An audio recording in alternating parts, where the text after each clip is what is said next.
I'm Tom Campbell from Cultaholic.com, joined by the returning FFS and Adam Pacitti. I'm looking down. Where's Barry? I'm looking at his hand, his little weird hand. I beg your pardon. You have got. Oh, you haven't got so. He's not got anything. He's not. Sorry, that was underwhelming. I really cocked that up for everyone. We talked about this, and Barry has said that it's too much money to come Do the back. voice. Do the voice. No, that's Barry's voice. It's not my voice. For goodness sake. Do the headlines. You've ruined this for you everybody. Here's do the some headlines. news. WWE have denied the return of Enzo and Cass. An AEW star has signed a new multi-year contract. We have rumoured plans for Shinsuke Nakamura and Sami Zayn. So yesterday the world was abuzz with a really hot return. The return of Barry the Shark. Oh my God! Hey, buddy! I was here all along! Where did you go yesterday? I got worked.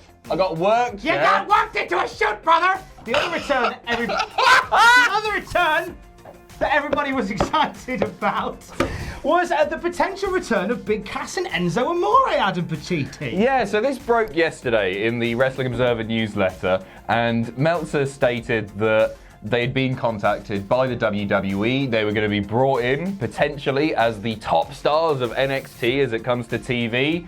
It's just not true. So Ryan Satin of Pro Wrestling Sheet reached out to WWE. They replied just saying, no, we're not in talks with them. That's it. But we don't know if that, that doesn't necessarily mean it's not going to happen. I think it's very likely that it's not going to happen now. It's weird of them. It seems weird that I think this was a bad call by Meltzer, wasn't it? Really? Yeah. To go, oh, they're in talks, because I can't see why they would have been a consideration. Really? I mean, Cass has turned himself around. I was talking to Jack on the video about this yesterday, and Kaz, that's his name now, Kaz XL. Big Cass is he's shredded, and he's been apologetic for his behaviour when he was signed with WWE. He's talked about his issues with alcoholism, his mental health issues, and I really want to get behind the guy. I was excited. Less excited about Enzo, I think it's fair to say. Not that I don't think he has something to bring to wrestling.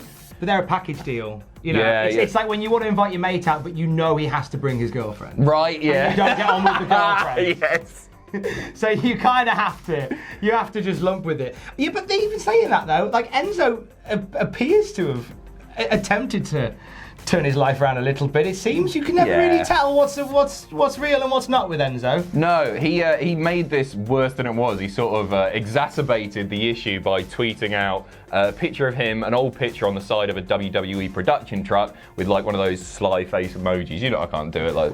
I mean, that. Yeah. There's that thing though where if they're talking about you, you don't deny it. It's almost as if Enzo Amore really, really likes PR. he likes people talking about him. Whatever the situation may be, Kaz XL, Big Cass, I don't know what to call him. He took to Twitter today and just said, idiots. So it looks like that it's not happening. Shredded and unapologetic Kaz on the return not happening of Enzo and Big Cass. Bada boom, the realest guys are not in the room. You will never forget the name of... Name redacted. Dustin Rhodes, Adam Pacitti. We won't know. He has signed a contract extension with AEW. They released a press statement yesterday saying that it's a multi-year extension. They haven't set a number of years, or they haven't released a number of years.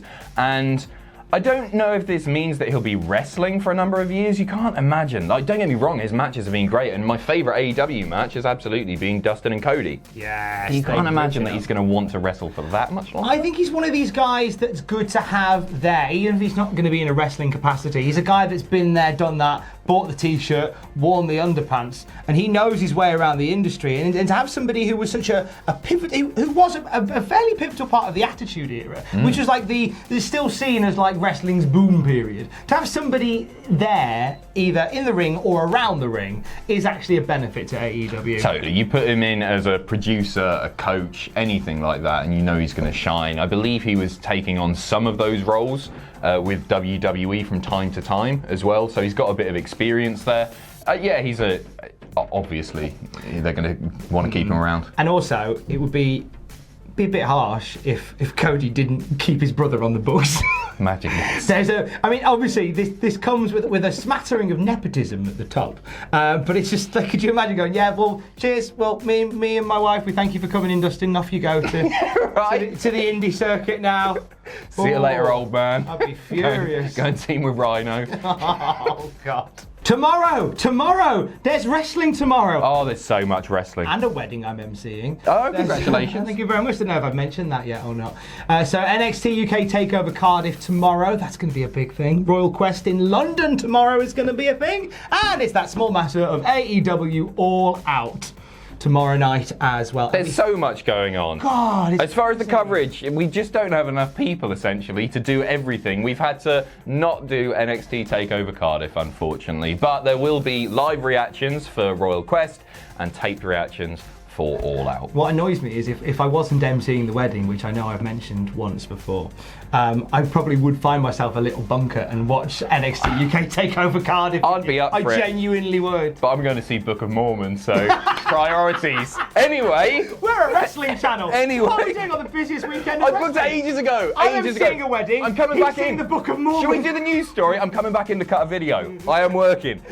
All Out, piss off, All Out. A new name has been announced for the Casino Battle Royal, the 21 Women Battle Royal. On the pre-show, it's Shazza McKenzie, who is fantastic. McKenzie is excellent. This is such a good shout for her. And do you know what? It's something that she really wants. Like, as somebody who I've seen work in the indies for so long and just plugging away. It's a weird one when you don't see many big, and this is where the comments will go, well, actually, you're wrong. You don't see many big names coming from Australia and really making it. Well, actually, you're wrong. There you go. Thank you very much, Your Honour. Buddy Murphy. Apart from Buddy Murphy. Slagging Buddy off. Yeah, but Buddy got big because he was in the background for a bit. Yeah.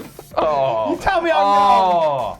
I love him anyway. I want to emphasise that like Buddy's finally getting the break he deserves, but he had to be hanging around when Rowan was pushing over scaffolding in order to get that.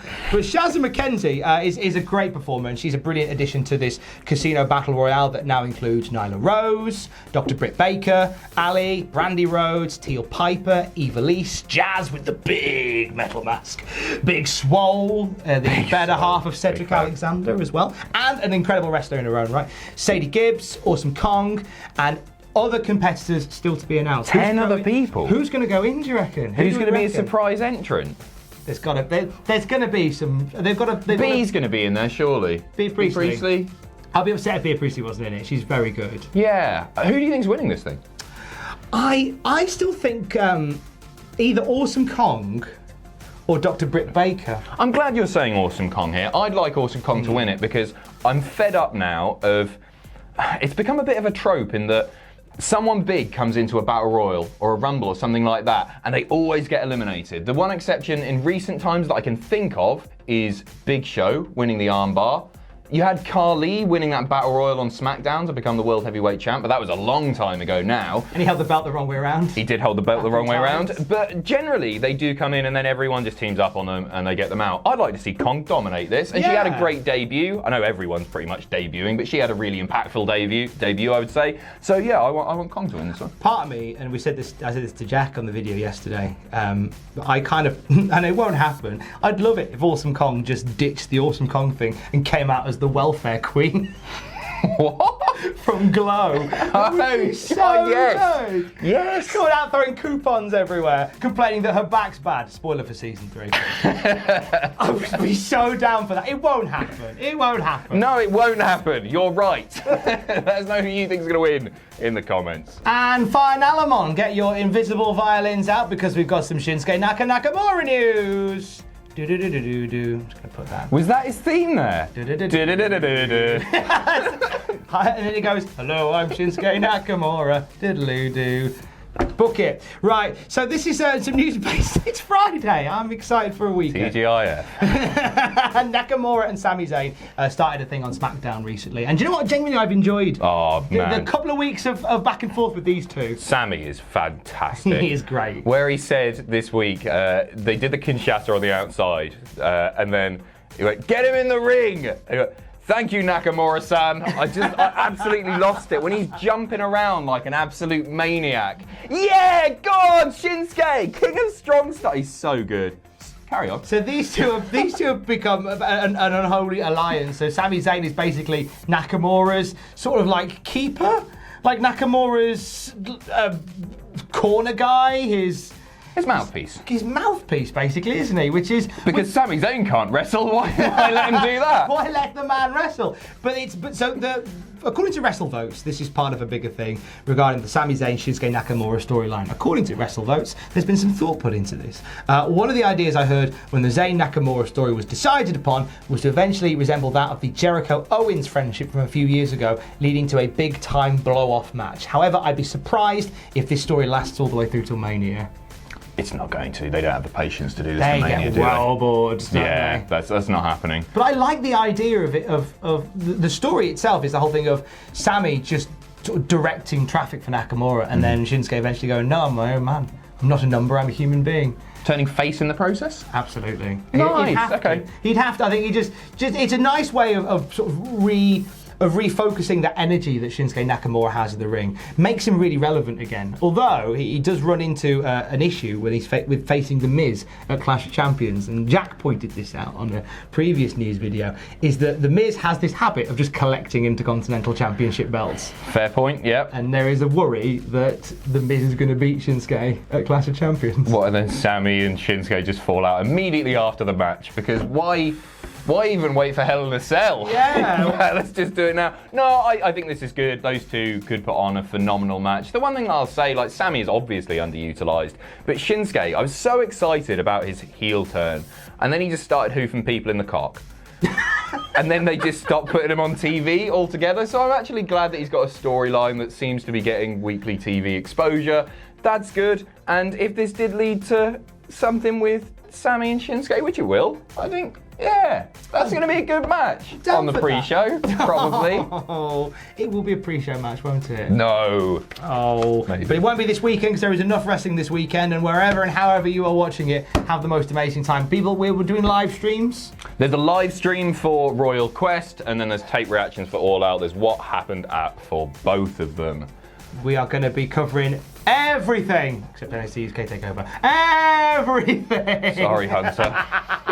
I haven't got an outro. Pachiti has. Iri is wearing a t-shirt. Have a lovely weekend. Thanks for watching. Let us know what you think in the comments down below. You can follow us on Twitter at Cultaholic. You can find us on Facebook at facebook.com/Cultaholic. If you enjoy what we do here at Cultaholic, you can pledge to us on Patreon. That's patreon.com/Cultaholic. And most importantly, don't forget to hit subscribe and join us.